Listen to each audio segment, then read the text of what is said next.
Alrighty then. So, yeah, so the big deal we were just talking about, test will be next week. Everybody will know about that. We'll spend the entire second hour discussing the test. And, like I said, the test will cover the highlights, the important stuff, and kind of focus your study. Homework will be due before you take the exam. And what else? The project, if you've got any questions on the project, but that date is out there. It certainly needs to be turned in, by finals week, but that date's a little bit more flexible. But the homework and the those other items need to be in. Okay. I kind of pre-flighted this. I made sure the slides worked, and now all of a sudden they're stuck again. Yeah. Tonight we're going to talk about housing. Housing is, to tell you the truth, I'm not saying I'm completely lost confidence in the stock market, but golly, this is just crazy. Last year was a rotten year. This year doesn't appear to be much better. Well, it's turning out to be even worse. I mean, your options are limited. If you need to save money, you need to do things. If you are going to be staying in Alaska or in one certain place for a while, building a portfolio of real estate is probably not a bad thing to do. Personal real estate that you're just going to hold on, and like cabins and stuff like that, I mean, that's great for enjoyment, and there will be some appreciation, but probably from a financial standpoint, what I'm talking about are maybe, some rental homes, duplexes, other things like that. Maybe condos, but I tell you what, I've never owned a condo before. Anybody own a condo here? I was involved in a transaction one time, and it was bad. This poor girl was trying to sell her condo, and it was here, and it was actually in Eagle River, but it could only, she was just going to put it up for rent, which is what you do. You can't sell your house, you get some renters. Well, the condo association had rules where only a certain percentage of the units could be rentals. I mean, I guess their logic is they don't want it to make, the place all transient tenants and all that kind of stuff. And if you're in a neighborhood and it's primarily rentals around you, it's probably not as good. But anyway, for me as the condo owner, I don't like that at all, because now I don't have the flexibility. And I may need to rent that thing because I can't sell it, and instead of that, it's just going to be so anyway, I'm not a big fan of condos, nor am I a big fan of any kind of homeowners association in general. I've been under them a little bit, and I know like in Germany it was almost like a state-run homeowners association, which was not good. But I know neighborhoods. Again, I know Eagle River a little bit better than Anchorage, but I know there's some communities in Anchorage. But I mean, I've got one friend. It's embarrassing. He's a tree counter, basically. He's just a homeowner in the neighborhood, but this particular neighborhood you need to have 3 trees in your yard. And if it's midwinter and a moose goes out there and eats one of your trees, you got to go find another tree. It's like, really? And the trailers it's just, I'm not that kind of person. I would rather have a little bit more land and all that stuff. So, anyway, what we're talking about tonight, though, is housing in general, and if it's not, it can be your investment portfolio. You can use housing like that, or it can just be the place where you're going to live. But in most cases, I think you are going to want to at least buy the home that you're living in. The only exception to that be if you're really, moving around, and but I don't think that's too many people. It may be for the first couple of years where you're not sure where you're going to be, and you don't want the illiquidity of having real estate. And that is one thing about real estate. It's tough to dump in a hurry. So, housing alternatives, cost benefits, implement, calculate cost, develop a strategy. So part of the thing is, you already know since we talked about taxes, if you're not a homeowner, you are basically getting penalized, or you're subsidizing other people's investments. Property insurance is deductible. Investment interest is deductible. So if you're just, say, got an apartment and you're you're paying rent for it, that person who's the investor who owns that property is doing all right because he's deducting that interest. Conversely, same thing if you're renting a home that you're unable to deduct any portion of your rent. But if you were buying that home, you'd be able to deduct the interest portion, you'd be able to deduct taxes, all those other things. So yeah, they're kind of showing this thing of young single might want one thing, couple with children, couple with young children, retired person, single parent. So different stages in life, different things are appropriate. It's kind of sad in the States because there is kind of an urban sprawl. The chances of moving into a neighborhood and having it stay nice for your lifetime is pretty rare. That's, again, you get in other communities where it's more developed and they're already kind of set and there's no real new development, then there's a chance it stays nice. The place, I've got a home in Germany, and man, it's always going to be a fantastic neighborhood because they don't let any building go on whatsoever. Even the farmers live in town. So they tend to build the houses out of stone and everything else, in spite of the fact they've got wood and everything else. So anyway, it's just a different way of doing it. But depending on where you're at, you obviously may start in some sort of rental type thing, condominium, even you may purchase it. That may make sense. And then, as you go through life, you may change. And then if you've had a big home and, you're now like an empty nester or whatever, you may decide you want to move into something smaller without, less upkeep and all that stuff. So you can find yourself doing that. For me also, and I don't know how you guys are with pets and stuff, but rentals and dogs and stuff like that, horses, that's just impossible. So I would not be drawn to a rental just on those purposes. So lifestyle, personal preferences, guidelines, 25 to 33%. But this stuff again depends where you live. You can probably pull that off in maybe Anchorage. Maybe you can get by a little bit better in the valley. But if you end up taking a job, say down in Silicon Valley of California or San Francisco, you're spending pretty much everything you've got to just get by.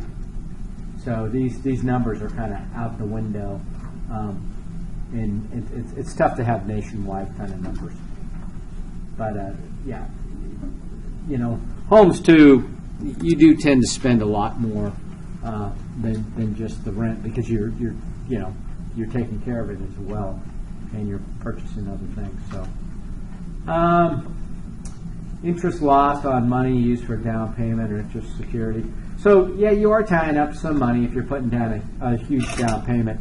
But a lot of times you might use a program that you can avoid putting down the down payment.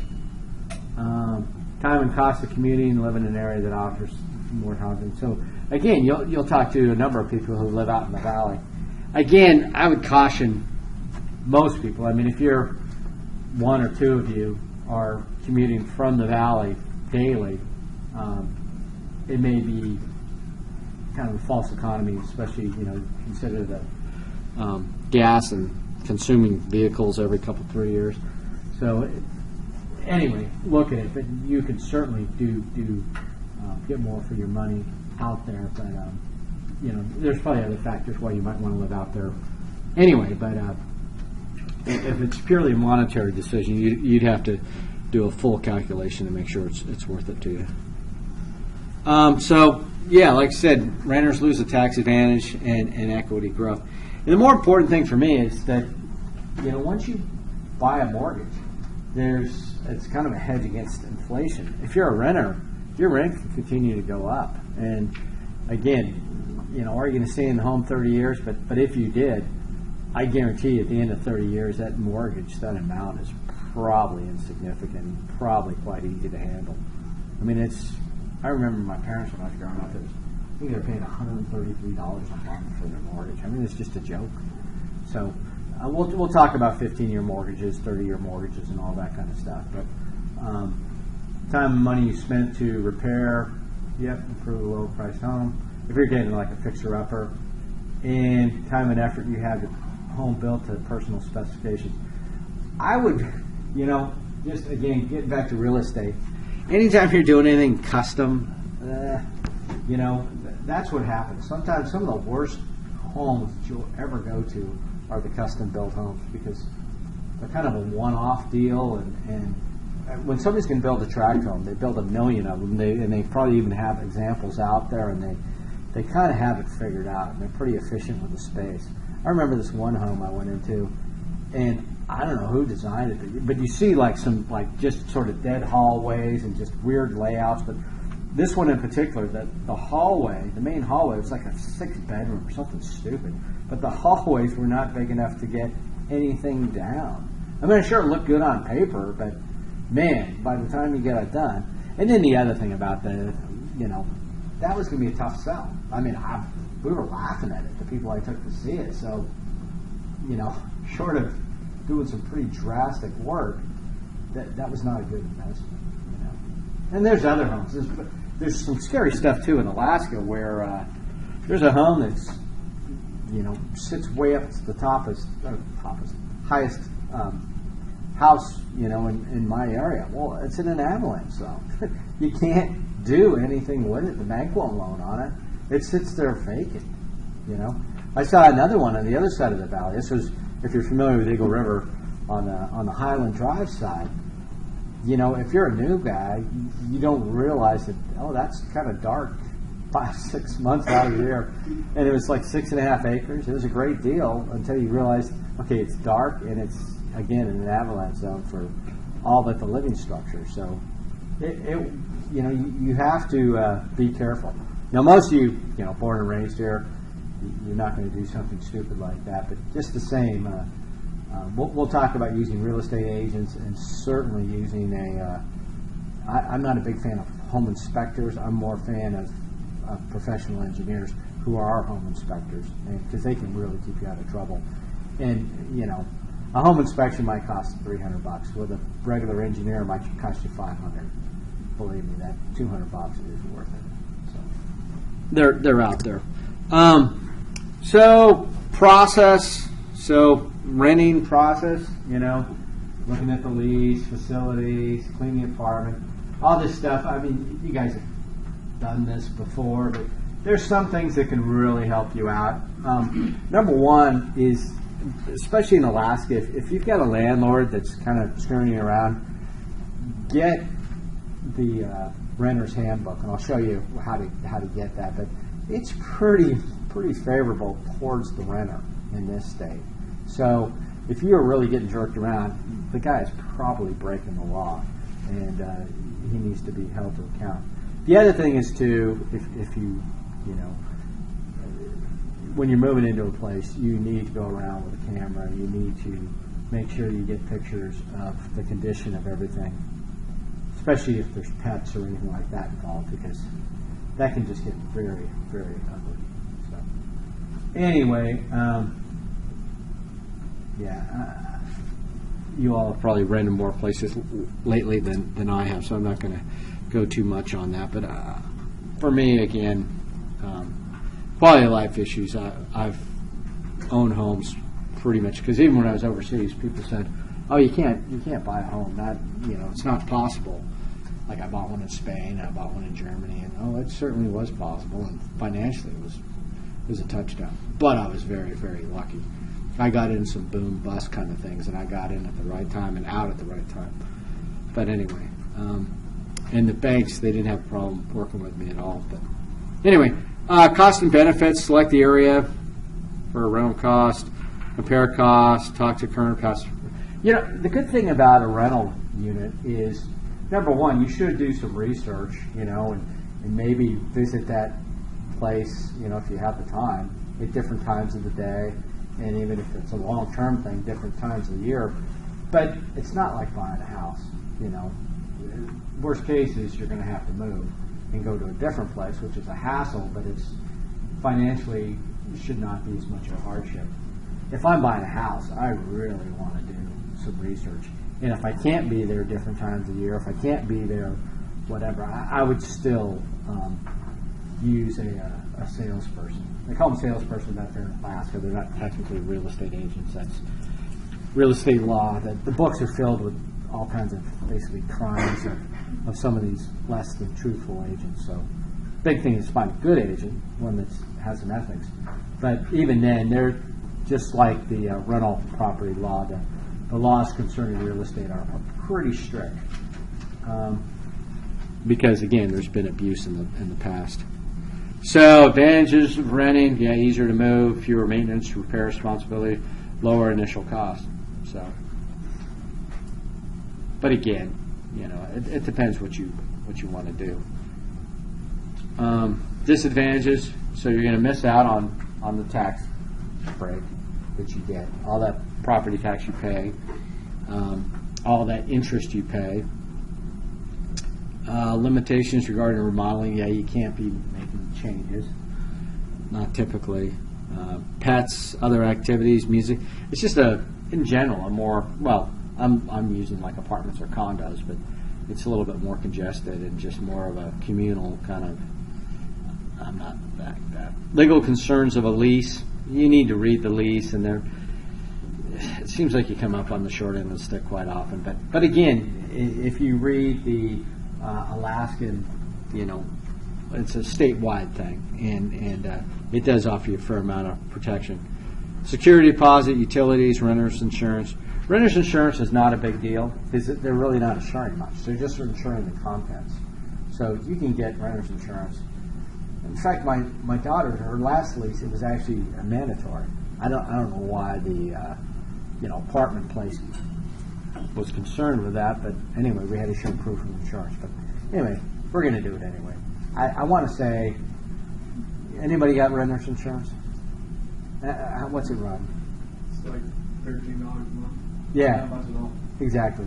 I was going to say 60, so 60 is way low. So yeah, 13. So anyway, and it protects all your stuff. The other thing, we'll talk more about insurance later on, but if you got, because I need renter's insurance because I've got all these guns, or I've got all this camera equipment, or I've got jewelry, don't just assume that that's going to be covered. You need to get the renter's insurance, and you have to say, and I've got these items, and they'll probably establish what they call a right or whatever. They need to be annotated on the insurance policy, or else you're going to be in for a fight. So take pictures of your stuff, and then if you got anything special, don't spring it on them. And also, with even $13 a month, you're probably getting replacement costs. You don't want, whatever. Well, that's a 3-year-old TV. We're going to give you $100 for it. You want replacement costs. Costs usually a little bit more, but again, we'll talk about that stuff later. So legal details of a lease.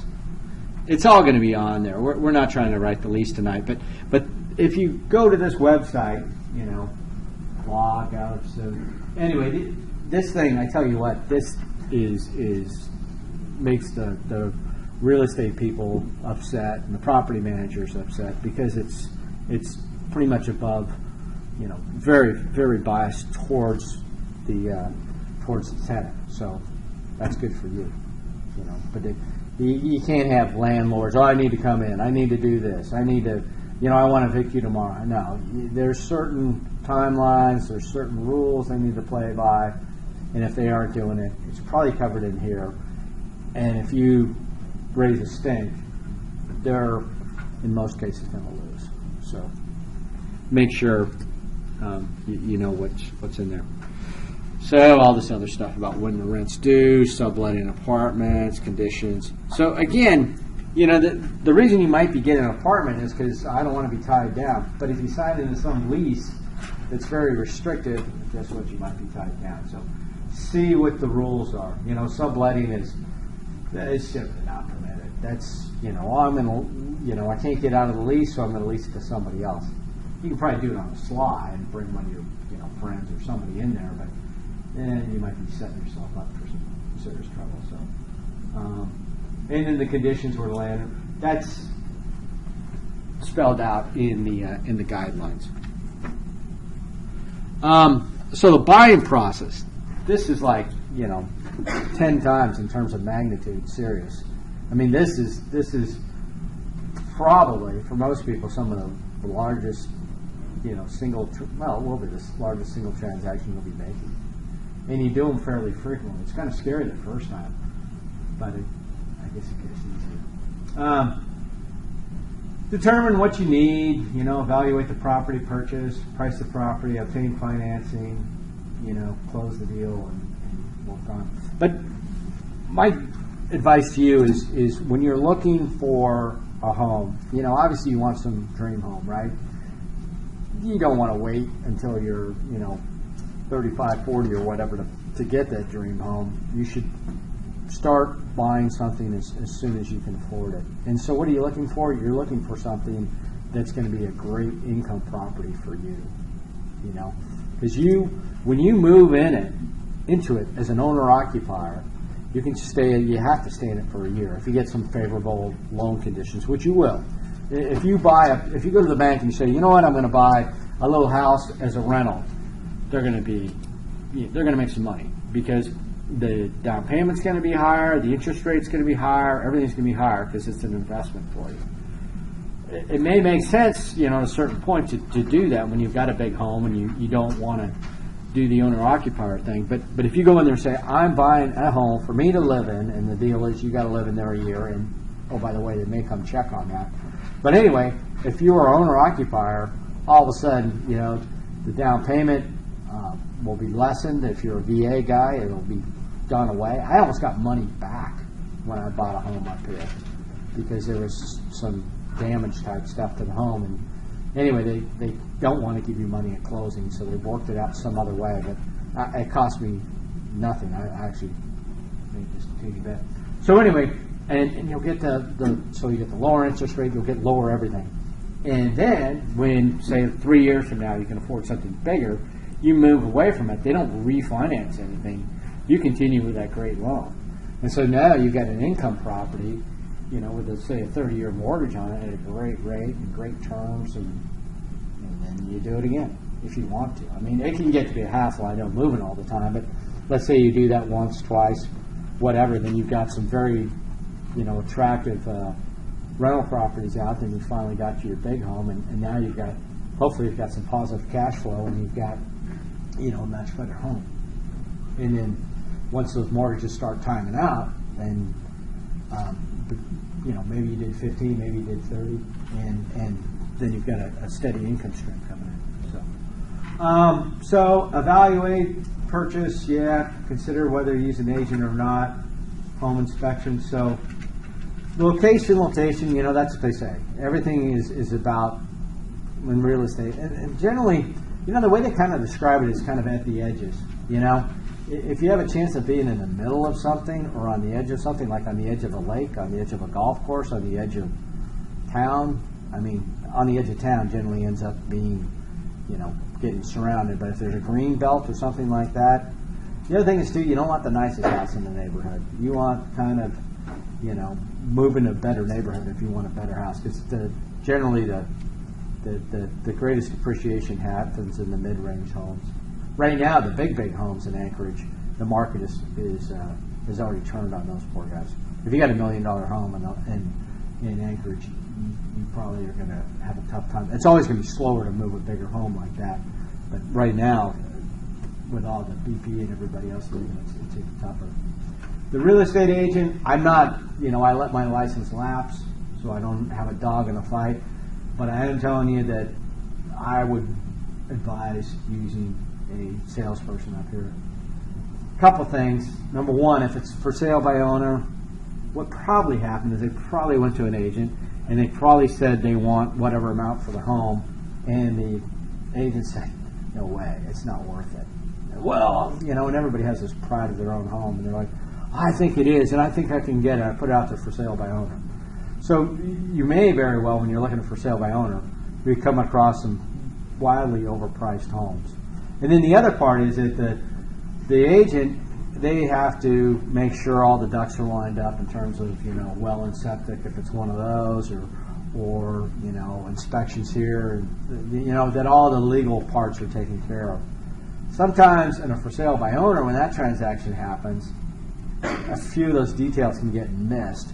And then when you go to sell the home, something screwed up from years gone by. And so a lot of times you have to fix those problems before you can even sell that home again. So you don't even notice what really happened until that next transaction. The home inspection, like I say, get a professional engineer. Just you're going to look at home inspectors in the phone book, or your salesperson might recommend them to you. But the guy I used, he was here locally, and where I came about him, I was going to use an engineer anyway. But there was a house out on Mirror Lake. Anybody know where that is? Out on the Glen. Anyway, this house kind of predated the Glen, and putting the reinforcements to the Glen or whatever, it changed the water flow. In that house, this thing was on pilings and it was basically sinking, but it was a screaming deal. So I put an offer in on it, and contingent upon an inspection. And I had the engineer come out there. He's like, "Yeah, this is sinking. It's not. They'd have to give it away." And then also it was well and septic, and the septic, well, the water table was so high it was coming up in the yard. So you'd have to get a pump. You'd have to get the thing cleaned out every month by the septic guy. So that's another $200 basically per month to get that. It was just going to be. But anyway, an engineer saw right through that situation. And then when I did buy the other home, he came out there and gave me a list that this needs to be fixed. This is, and you get home inspectors and they check the outlets. Oh well, it looks good. It's just not the same severity of inspection, and especially with decks. And we had a pretty good earthquake a while ago. I don't know if anything changed. I know my house is pretty well tested now, but if I was buying that home, I'd certainly want to have it looked at again. You don't want to inherit any problems. Pricing the property. Okay, first off, Alaska is a non-disclosure state. So when you sell a home, unlike other states, you don't have to tell the government what that home sold for. So it kind of makes the tax guy's job a little bit more difficult. But it also makes people trying to set prices much more difficult, because nobody really knows what prices are selling for. What they'll do is they'll go out there, you'll get an appraisal, but the appraisal thing is it's worthless. They'll go out there, but they'll have comps. But the thing about it is the appraiser will know what the price is, how much the offer was for. You very rarely see property not appraised pretty much for what it's looking for. Or if it's a market that's fairly slow, they don't have good comparable homes to compare recent sales. So they'll draw comps that are vaguely similar, and it may be a whole different neighborhood with a whole different situation, and it'd be difficult. So financing. So financing really should be up there before step one. If you're going out to look at a house, you don't want to do that. I would not take you out. Any real estate professional is wasting his time, his gas, for somebody who's doesn't know what they're doing. You come to me and you say, I'm looking at a $300,000 home, let's go look at them. Then you finally go to the bank in step 4, and they say you can't afford it, or they say you can buy a $500,000 home. All of a sudden, I wasted all this time showing you all these homes. Or you get to a home, and let's say it's a $300,000 home, and you go in there and well, no, I'm subject to credit approval or something you put on your offer. That's a non-offer.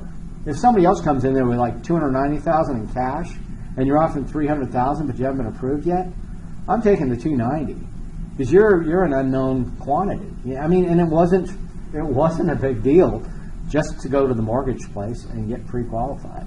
And anyway, that's what you need to do. So do that first. Close the purchase transaction. Not a big deal. The only caveat I'd have here is if there's going to be a whole bunch of documents they're going to give you on closing day, and it's going to be, you're going to be all excited and sign here, sign, and you're going to be signing 50 different pieces of paper, and it's just overwhelming. You can get those documents, days ahead of time. I think a couple, 3 days ahead of time at least.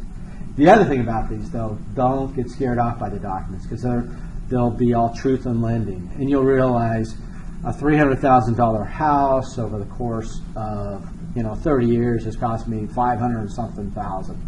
Yeah, that's just the way it works. Because again, 30 years from now, $300,000 is not much to really worry about. And anyway, it's time value of money. It works both ways. But the documents, when they're presented to you, the federal ones, the HUD documents, are pretty scary. You'll think, wow, how did I do this? But believe me, after a while, it's like end user agreements, on computer software. Tick the block and move on. I'm not saying to do that, and especially on a home, request them days ahead of time and do that. So they're going to go back through these same things. We kind of did it all. Home ownership, financial benefits, lifestyle flexibility, being able to do stuff. I'm always adding like outlets and, cut a dog door right there in the side of the house, so the dogs. I'm not getting up to let them in and out all the time. I couldn't do that in a rental, and then I got horses. I got all kinds of stuff. One of the earthquakes, I thought one of my bulldozers hit the home. I mean, that would have been, but again, if that would have been a rental, that would have been a problem. I had the thing rented in the yard, and it was one of those summertime ones. It was a 4 or 5. I'm like, oh my God, what have I done? And then I realized, oh no, it's an earthquake. But literally, the water in the horse's trough was cresting outside. So, drawbacks of home ownership: financial uncertainty. Yeah, obtaining a down payment, obtaining mortgage financing. Home values could drop. They certainly could. But, you can ride it out. I will tell you, though, and we'll talk more about this later, I'll show you a video, and it talks about using you want to use a 15-year mortgage because it's a better deal, and you're going to pay off and pay a lot less interest. I pretty much disagree with that. I would just about always take the 30-year mortgage and then pay it off earlier as you can. Actually, I'm going right against my own. I took a 10-year mortgage on a German home, and I paid it off in 10 years. But that's because it was a special deal like that. I didn't want to be carrying it that long. But I could have, in that case, taken a 30-year or 25-year. It's a European thing, so it's a little different. But if you pay it off earlier, you're going to benefit from not having to pay all that extra interest. But the advantage is, since it's a 30-year, let's say there's, a death in the family, or a spouse, something, lose your job. Anyway, you could back off and get back down to that lower payment and not lose the home, not have any turmoil. Limited mobility can take time to sell your, it will. You're not going to sell a home in a minimum, like 6 weeks. It just takes a while, and that's like on that. First, you got to find a buyer. In these days, that could be more difficult. But once you get in the closing process, and then again, you're going to sign all these contracts, but one thing you learn as a real estate person is that those contracts are just not worth much.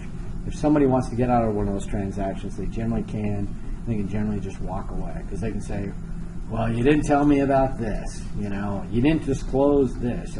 I didn't know about that, Anyway, so people find ways to get out of deals, especially buyers. Higher living costs. Yep. Home improvements, you're gonna have some upkeep kind of things. Rising real estate taxes. Well, guess what? If you're renting a place and his taxes go up, what's he doing? He's raising your rent. So you're not escaping that. If taxes go up, you're still paying. Different types of homes. So single family, multiple family, duplex, townhomes. Usually they have common walls. But even single family, you get in what they call zero lot line homes. I don't think there's prevalent here in Anchorage, but you go to California or someplace like that where real estate's expensive, and literally you don't have a yard on one side. It's basically the other guy's home, and that's like a zero lot line. So some things can get very close together. But duplex, townhomes, multiple units in there. Condominiums.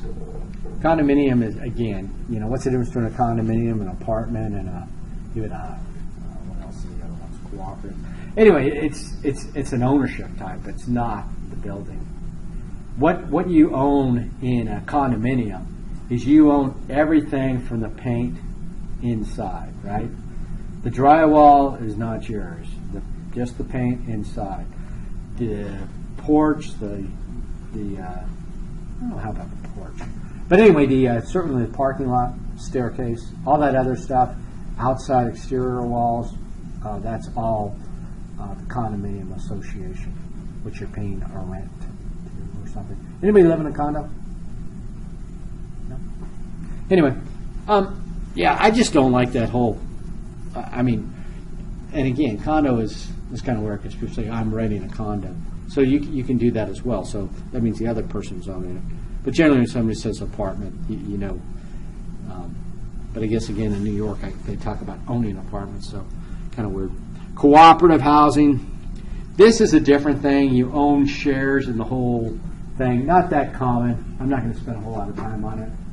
But I'm not, again, I'm not a, mean person, but I'm just not communal.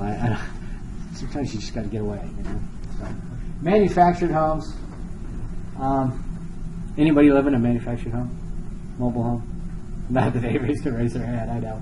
Anyway, some life choices have probably gone wrong, You might have done something, but from a personal finance standpoint, don't do it. It's real estate appreciates, except for mobile homes, manufactured homes. Now, there are some hybrids now where they have, homes that are partially built in a factory and then assembled, and those may work out. And then you have what they call stick-built homes, which is just a home to you and I.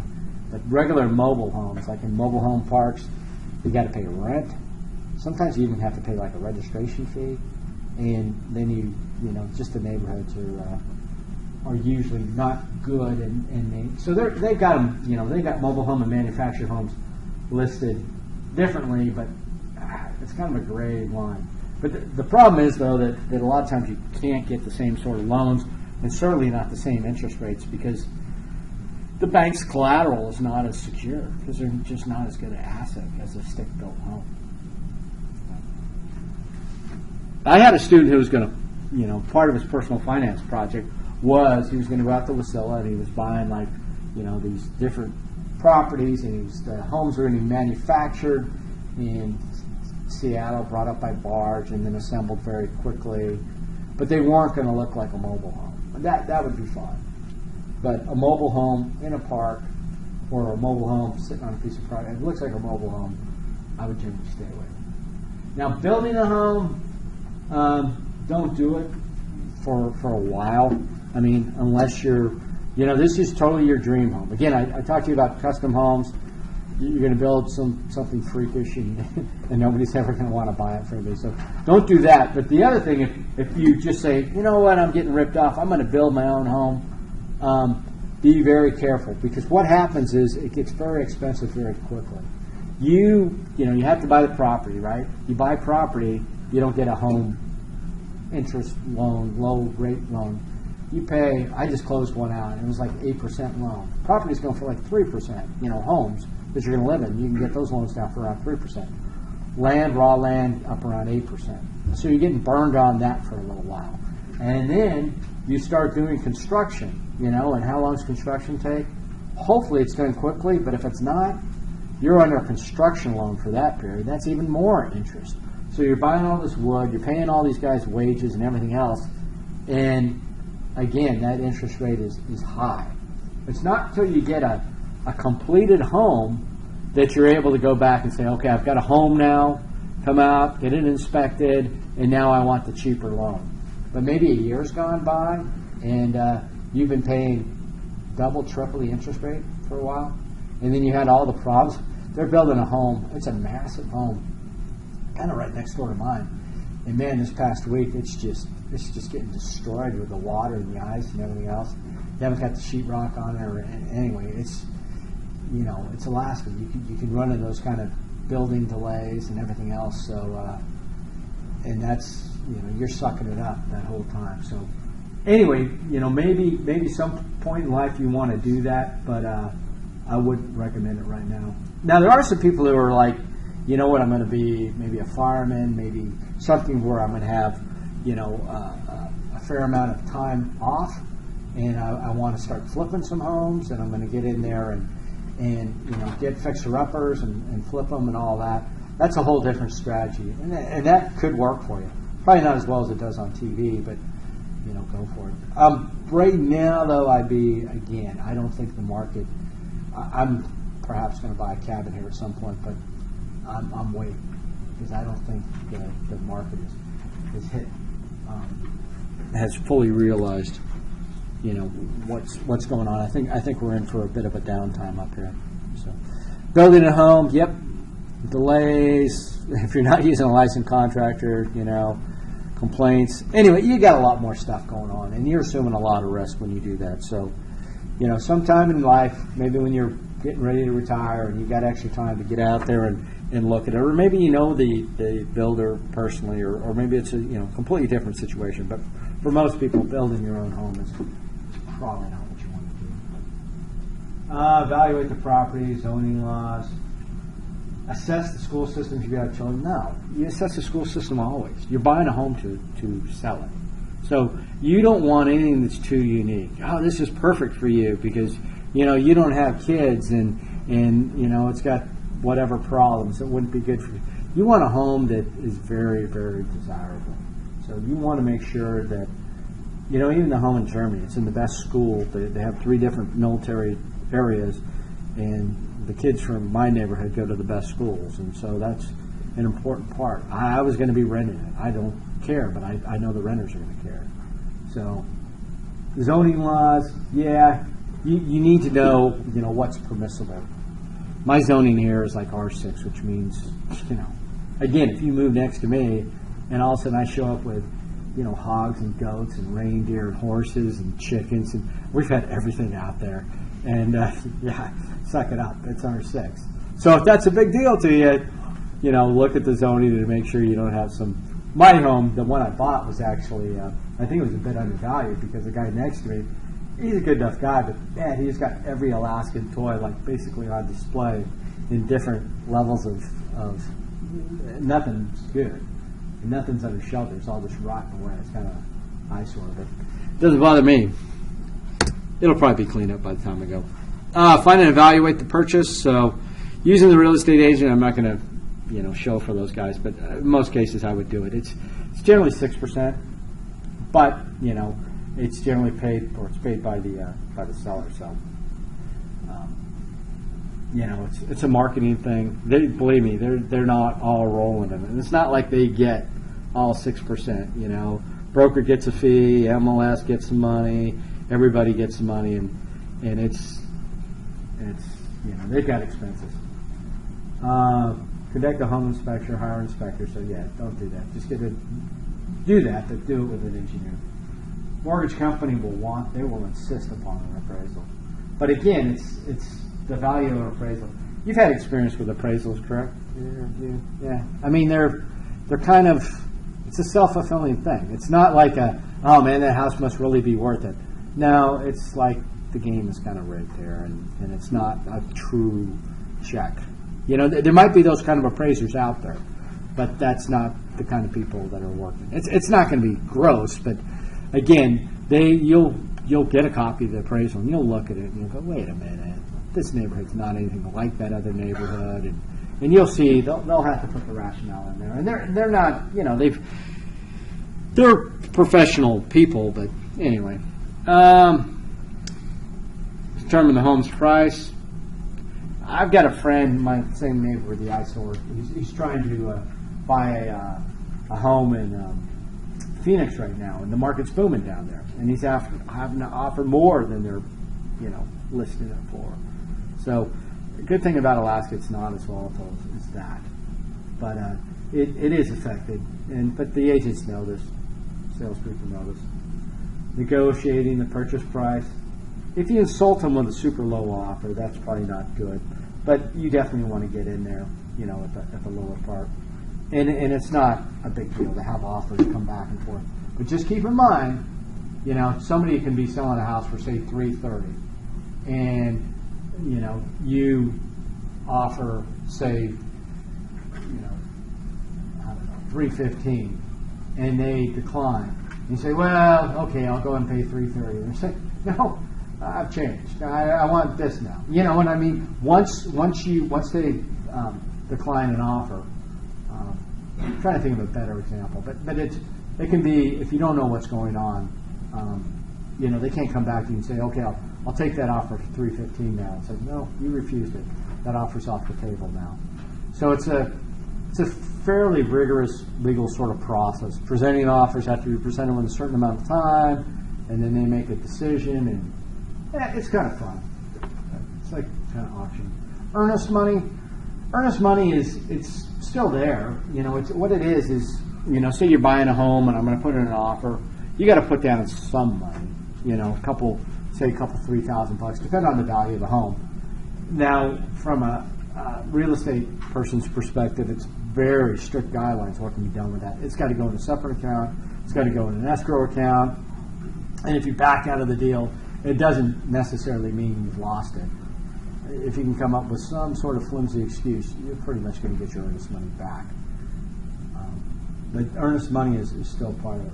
Contingency clauses, so buyer must be able to obtain financing. Sale contingent on the sale of the buyer's home.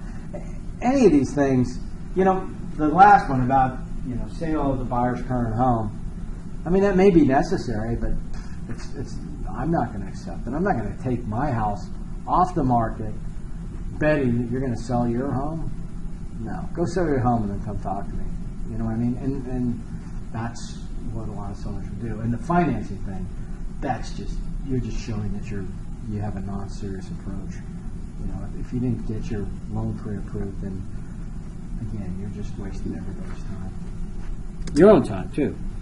Obtain the financing. So I did have to do this with one of the first homes I bought. It was down in Las Vegas. I was stationed there, and I had to pay PMI. It was painful. Private mortgage insurance, because if you put less than 20% down, they were allowing you to take the loan, but then you had to insure it. Now, what you want to do, though, even if I wouldn't say it's necessarily a deal breaker, the deal with PMI is you don't have to pay it for the life of the loan. You only have to pay it when you're still less than 20% equity. So two things can happen. You can either start paying more on that mortgage and get up to where you've got 20% in equity, and then the PMI goes away. Or if it's a screaming kind of market and the market's really going up, all of a sudden you can show, I've got more in equity because this home I bought for $300,000 now worth $400,000, so I've got $100,000 in equity because my loan was only $300,000. And so, anyway, you want to get the PMI taken care of quickly. It was like $125 or something extra a month. It was kind of a hassle, but we didn't pay it for more than I think 6 months because we were fairly close. I think we put 10% down or something. And we were VA at the time, but for some reason VA wouldn't take that home. Rates, types, terms, and mortgages. Again, for the whole pre-approval thing, I'm not, again, shilling for the local folks, but believe me, they can make your life go much easier. If you start messing with, let's say, Quicken or one of these national type things, they may have a fractionally lower rate, but especially with Alaska, there's some unique things, and it's just not a very big state. It doesn't generate the sort of volume where they're probably very cognizant of the rules here. And just the time zone problem. If you take a loan with residential homestay, one of the local guys, I think you'd be happier and have a higher chance of actually closing that loan. And the guidelines, again, they're saying 33 to 38% of the gross income. These are some of the current rates. I just pulled these last night. So what they're saying is, I guess they're right at about 4% now for a 30-year fixed. And you can see that the 15-year fixed are a little bit less. The ARMs, adjustable rate mortgages, and 30-year jumbos, and I think, these used to be popular, but then, because real estate's always going up. And then people saw what can happen. And so I would not advise any of the variables. I've done it before, but if I had to do it over again, I don't think I would. I didn't really realize the amount of risk I was assuming. So if we're looking at a 30-year fixed, and let's say, a little over 3 and a little under 4, depending on the loan, I would still probably opt for the 30-year fixed and decide I'm going to pay it off quicker. I'm going to take the 30-year fix, but I'm going to pay more and get it paid off in 15 years.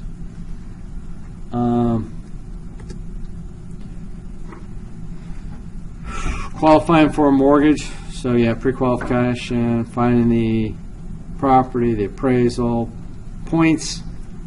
I don't often do points. Do you guys ever pay points? It's not points. You can actually buy down an interest rate. You can say, I want an interest rate of 2.5% and pay money to achieve that. But it just gets more complex, and I don't know anybody who has done that. Fixed payment mortgage. Yeah, 5, 10, 20% down, 15, 20, 30 years of fixed payments. But again, I was fortunate enough as a VA guy, I got in at 0 down. Government financing program. So there's a lot of VA out there. If you are a veteran, you can do it. FHA, federal housing, and then you've got conventional, which is more of a private type thing. And then balloon payments. But again, I'm not even going to talk about it because it's just not something it's where you hit this balloon payment. That's unless you've got some unusual situation. Let's say you're 5-7 years out from retirement and you're going to come into some cash at some point. But again, it's just kind of a sketchy way of doing it. A lot of people are doing that when they're turning homes over, knowing that they're going to sell the home before 7 years. For FHA, they do have maximums, in terms of loans. If you want to go buy a $1.2 million home, FHA is not financing that. That's a private deal. So their limits in Anchorage and Matsu are, 350, 2-family, 454. So you can tell they're actually getting into, investment type properties when you can use FHA for that if you're going to be living there. And then ARMS, again, adjustable rate. It's tied to all the stuff I had, and I think they may do it over here as well. It's tied to the LIBOR. You guys do that? No.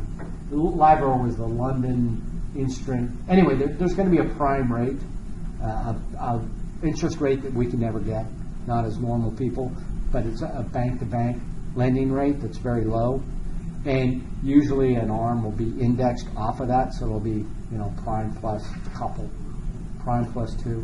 Yeah. The problem is if the interest rates go up to 8% tomorrow, boom, your mortgage starts going up towards 10%. Now, again, it's not going to be as drastic as that. There's usually limits in there where it can only go so much, so quickly, but it can't get away from you. And they're tighter on loans than they used to be after the thing. It's actually tough to get a loan. There were a lot of people, they call them, not dinks, but they call them ninjas or whatever. No income, no job, no assets, and these people are getting loans. And it was because, what can go wrong? The market's it's always gone up. And when it quit going up, they got hurt. If you are looking at a loan, I'll show you a video example of this. But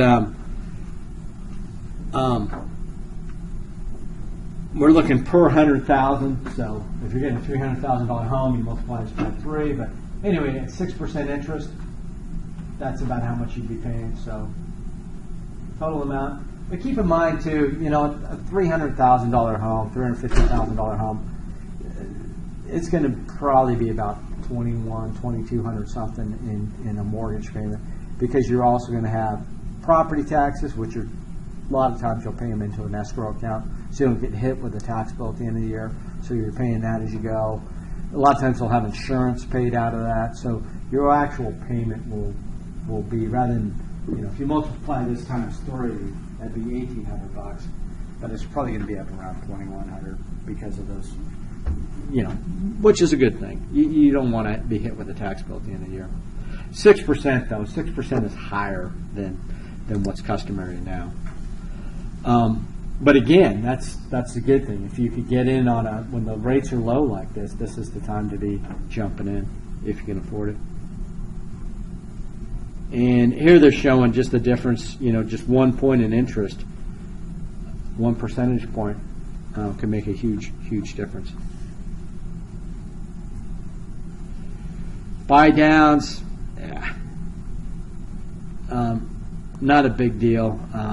You can, subsidy from the builders. Sometimes when you're getting into new construction, they will have specials, but be careful. It's the difference between new construction home sellers and car sellers, used car guys. There's not a whole lot of difference. It can be a kind of high pressure sale. Second mortgage, though, second mortgage would be, if you're going to take a loan, and the reason why when we get back into consumer type loans, a second mortgage is not a bad way to finance something because, again, the interest on that is tax deductible. But you don't, when you take a second mortgage, you got a 30-year mortgage. Well, now suddenly you got this other mortgage on top of that, a second. Reverse mortgages. This is kind of the, kind of screw the kids option, where there isn't going to be any inheritance. You start, let's say you're in a situation and you're kind of cash poor, but you've got a big home, which is not, all that uncommon for elderly folks, and they don't want to have the, kids having to finance them and all, and they're sitting on this house, and so you can make an agreement with a bank or a lender to basically you sign some paperwork, and they get the title to the home when you pass away. But in return for that, they start paying you. So you start getting monthly payments as if they're buying the home. And you stay in your own home. So, it's a nice option, but it's an option. It's not for everybody. Refinancing, you're not doing it today. You're not doing it for the next probably 10 years. But if interest rates were, say, 8% right now, and you need a place to live, you buy the home at 8%. And then rates normalize, go back down to 4 or 5 or even 3 where they are now, you refinance. But there's fees involved, so that's why you generally wait for at least 1% or so drop. So these are the things that, it's nice to have a real estate person in there. They're going to know who to talk to, where to go. You're going to go to a closing company, or there's going to be a title insurance company. There's going to be all the different people, and they're going to make sure all these blocks are filled. Attorneys are generally not involved. Appraisers pretty much always are. Surveys may be required, pest inspections, deed fees, that's the title company. There's a whole different group of people who do that. Credit reports, lender's fees, escrow accounts. So anyway, this is kind of a checklist, and for a real estate person, they know this stuff pretty well. And obviously, the big chunk of this is going to be the commission. But again, those guys, they have more expenses than you would think. It seems like, oh man, that's a great business. They're getting a huge amount of money. Not so much. Strategy for selling a home. That's kind of, whatever. The main thing you can do if you want to sell a home is get the clutter out and take all the pictures off the walls, pictures with you with them. People are supposed to visualize themselves in the house, not see pictures of you at the house. But for most people, this is where you get a real estate person in there. They walk through the home, and they know what buyers are looking for. And so they'll often have a stager, come through, just sort of a guy, more of a handyman kind of guy, but they may show up with a truck and pack all your stuff up, or a lot of your clutter up, and put it in the storage closet. Smarter thing is for you just to kind of declutter before you do that. But don't have your house all full of stuff and your garage just mounted with stuff, because it makes everything look smaller and just not as nice. So that's the main thing you can do, is just get stuff out of there. And then repainting, cleaning, that's kind of the easy stuff. But the big thing is getting stuff out of there.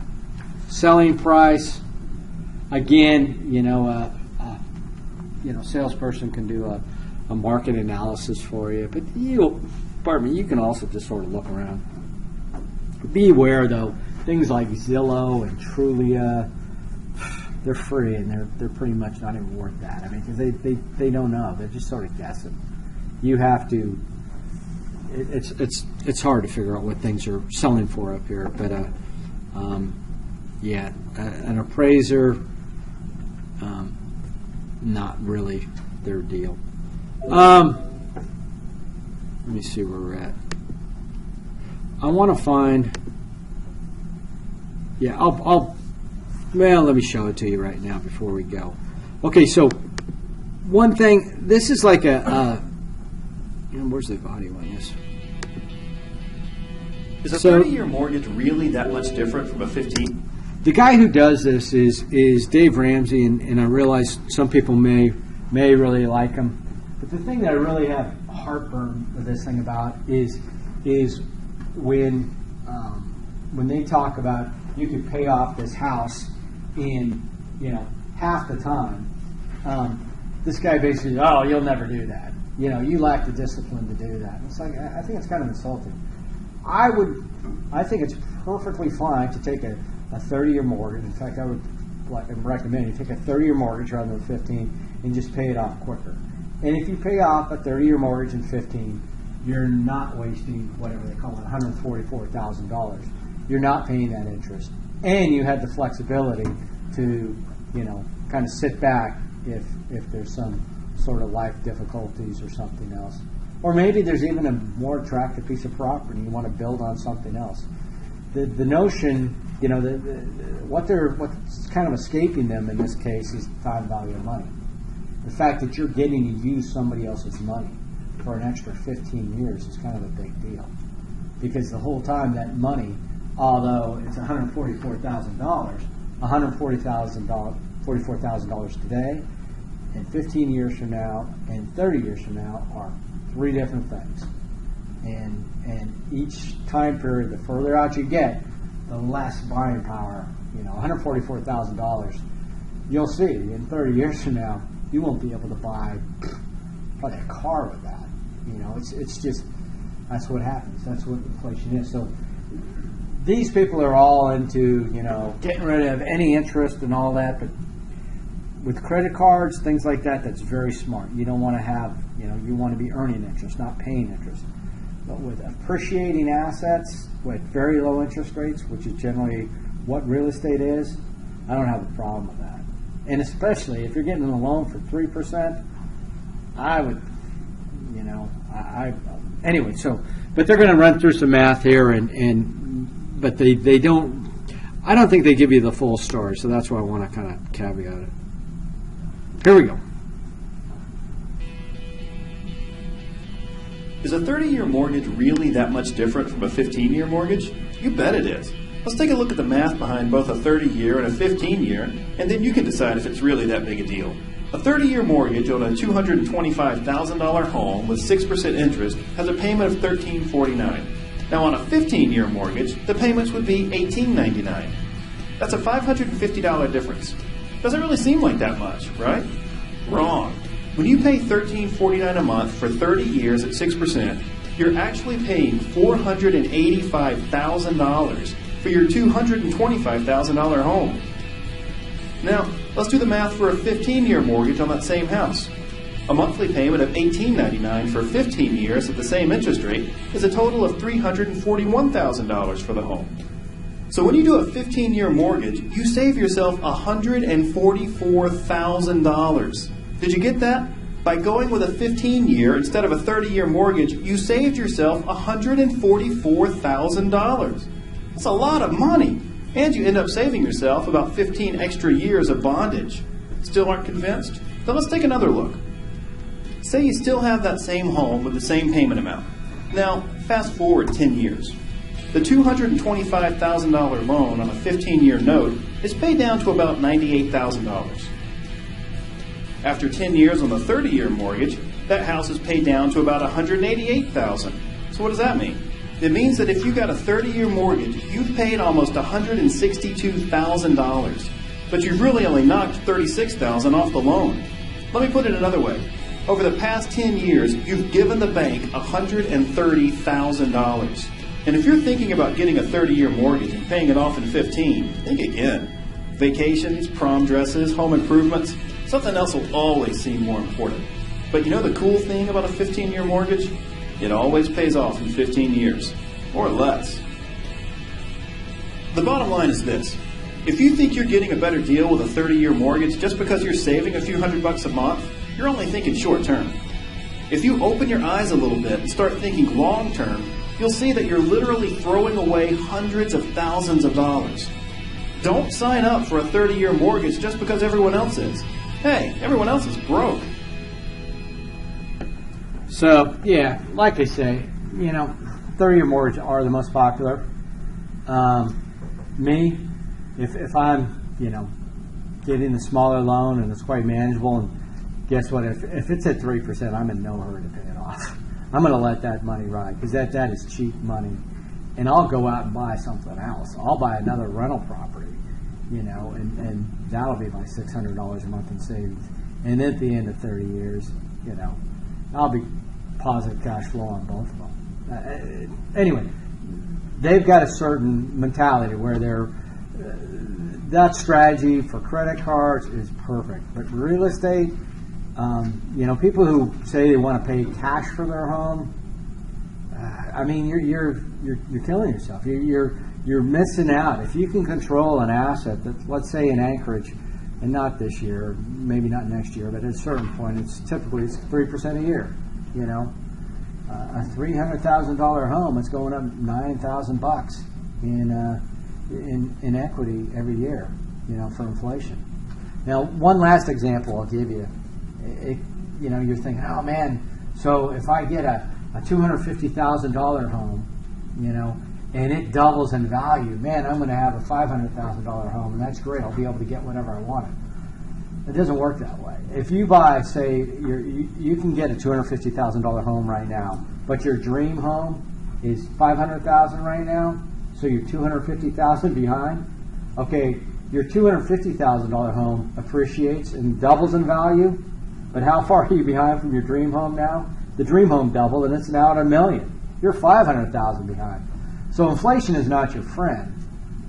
But sitting on the sidelines and wanting to be a cash buyer, you're never going to get there. So you got to jump in, if nothing else, as a hedge. So that's kind of why I bought property, because property was screaming up, and I was going to get priced out of the market. It wasn't necessarily that I was trying to make money in the market, but if you're sitting on the sidelines and property continues to appreciate and you don't have a place in the market, you don't have a hedge, you don't have anything that's appreciating, you're just getting killed. All right, so we went a little long there, but realistically, when we get back, all we're going to talk about is the test. Does anybody have any questions on that, on the housing at all? We'll talk more about it as we go, but again, not just because the stock market's down, but housing is, it's quality of life, number one. The ability, it's money in the bank is not that fun. You can't live in it, you can't do anything with it. A house, you certainly can. So, I'm kind of a big fan of real estate for investments. All right, we'll see you in a few.